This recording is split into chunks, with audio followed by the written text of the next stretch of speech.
Dijeron que el diablo era un mito medieval, pero cuando el padre Amorth entró en esa habitación, el infierno mismo le respondió con una risa que heló la sangre.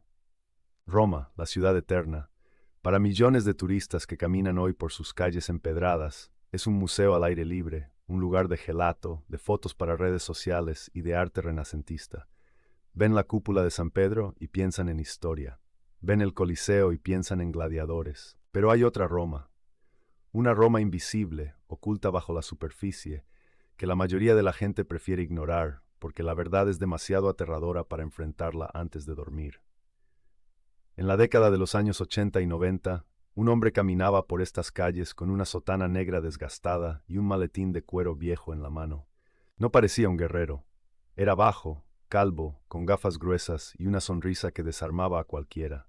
Le encantaba hacer bromas. Si te lo cruzabas en una cafetería, pensarías que era el abuelo amable de alguna familia italiana. Pero este hombre, el padre Gabriele Amorth, era el cazador más temido por el infierno.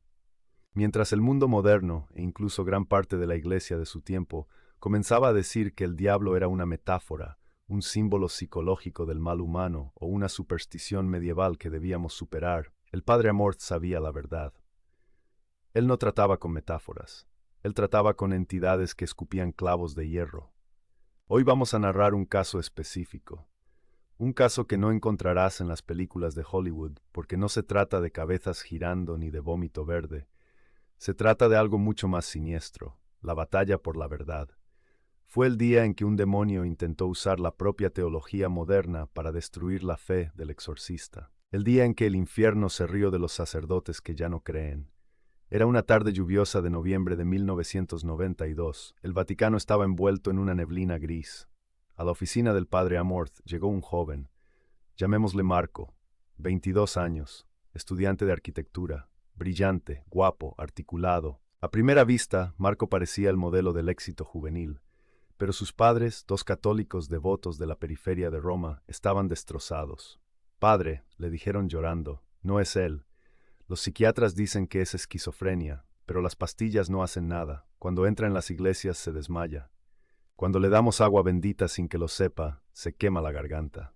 El padre Amorth, que siempre fue un hombre de ciencia antes que de mística, revisó los informes médicos, cientos de páginas, escáneres cerebrales limpios, análisis de sangre perfectos. Marco estaba, físicamente, más sano que cualquiera de nosotros. Amorth se sentó frente al joven. Marco lo miró con una tranquilidad inquietante. Sus ojos no tenían ira, tenían aburrimiento, una arrogancia fría y calculadora. ¿Sabes por qué estás aquí, Marco?, preguntó el sacerdote. El joven sonrió. No fue una sonrisa humana, fue una mueca que parecía estirar la piel demasiado. Estoy aquí, cura, porque tus superiores ya no creen en mí, y tú eres el único bufón que sigue jugando a este juego. La voz no era la de Marco. Era una voz que sonaba como si viniera de debajo de la tierra, gutural, pero perfectamente inteligible. Amorth no parpadeó. Había escuchado eso 1000 veces. Sacó su estola morada, el símbolo de la autoridad sacerdotal. Vamos a ver quién juega y quién obedece, dijo Amorth. El ritual comenzó. Amorth invocó el nombre de Jesucristo. Normalmente en este punto, el poseído comienza a reaccionar con violencia física. Gritos, contorsiones, fuerza sobrehumana. Los ayudantes de Amorth estaban listos para sujetarlo. Pero Marco no se movió. Se quedó sentado, cruzado de piernas, mirando al sacerdote con una lástima irónica. El demonio no quería pelear con los puños, quería pelear con las ideas. ¿Por qué te molestas, Gabriele?, dijo la entidad, usando el nombre de pila del sacerdote. ¿No has leído lo que escriben tus propios teólogos hoy? ¿No has escuchado a los obispos en la televisión? Amorth continuó rezando en latín. Exorcizo te omnis spiritus immunde. El demonio lo interrumpió, riendo suavemente. Ellos dicen que yo soy un concepto, la ausencia del bien, una sombra en la psique humana. Dicen que el infierno está vacío. Si tu propia iglesia dice que no existo, ¿qué estás expulsando? Esta era la tortura. El demonio estaba usando la crisis de fe dentro de la iglesia contra el propio exorcista. Estaba citando, palabra por palabra, artículos recientes de revistas teológicas progresistas que negaban la existencia personal de Satanás. El padre Amorth sintió un golpe en el estómago. No era un golpe físico, era el dolor de la verdad. Él sabía que el demonio tenía razón en una cosa. Muchos dentro de la iglesia habían dejado de creer en la batalla espiritual. El humo de Satanás había entrado por alguna grieta, y ahora esa grieta estaba sentada frente a él, burlándose de su soledad. La habitación comenzó a helarse. La temperatura bajó 10-15 grados en segundos. El aliento de los presentes se hacía vapor. «Estás solo, viejo», susurró el demonio a través de Marco. «Eres un dinosaurio. Nadie te apoya. Déjame en paz y vete a morir con tu religión medieval». El padre Amorth bajó el ritual. Se quitó las gafas un momento y se frotó los ojos cansados. Por un segundo, el demonio pensó que había ganado. Pensó que había roto la voluntad del exorcista explotando su cansancio y su frustración con la jerarquía eclesiástica. Pero Gabriele Amorth no estaba rindiéndose. Estaba cambiando de arma. Él sabía que no podía ganar un debate intelectual con el diablo. El diablo es un ángel caído. Su inteligencia supera a la humana por 1.000 millones de veces. No puedes discutir con él, solo puedes aplastarlo con la obediencia. Amorth miró a la entidad y sonrió. Esa sonrisa socarrona y llena de fe que lo caracterizaba. «Tienes razón», dijo Amorth. «Soy un viejo, soy un ignorante, y quizás muchos no crean». El sacerdote tomó un pequeño objeto de su bolsillo. No era un libro de teología, no era un decreto del Vaticano, era un rosario de madera barato y gastado. «Pero ella», dijo Amorth, levantando el rosario, «ella sí cree en ti». «¿Y tú crees en ella?». La cara de Marco cambió, la arrogancia desapareció, el miedo, un miedo puro y pánico, inundó sus ojos. El demonio puede soportar el nombre de Dios con odio, pero no puede soportar el nombre de María. ¿Por qué? Porque ser derrotado por Dios, que es omnipotente, es honorable para su orgullo.